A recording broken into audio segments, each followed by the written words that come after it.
បាទជំរាបសួរបងឥឡូវសម្រាប់នុយឌីអិតឥឡូវកំពុងតែចាប់ផ្ដើមរៀបជុំបងបន្ថែមទៀតណាវគ្គនេះរៀបចំបានច្រើនជាងជា500កំប៉ុងដែរសម្រាប់ជូនបងចង់និយាយថាប្រភេទនុយឌីអិតគឺ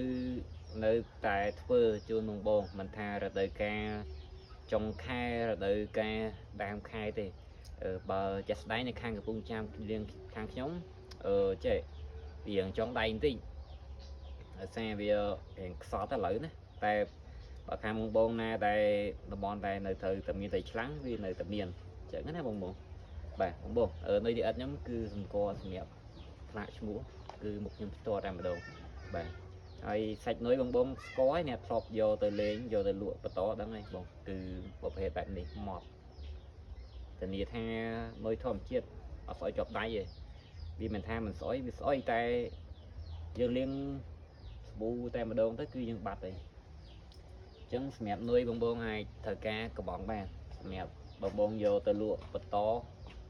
ខាងខ្ញុំមានតម្លៃបោះជូនតម្លៃពិសេសណា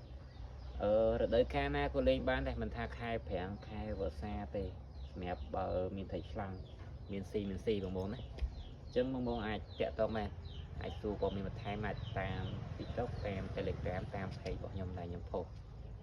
អ្នកជូនបងទស្សនាអញ្ចឹងណាអញ្ចឹងមានតែប៉ុណ្្នឹងទេសម្រាប់វីដេអូថ្ងៃនេះបងយល់យកដៃ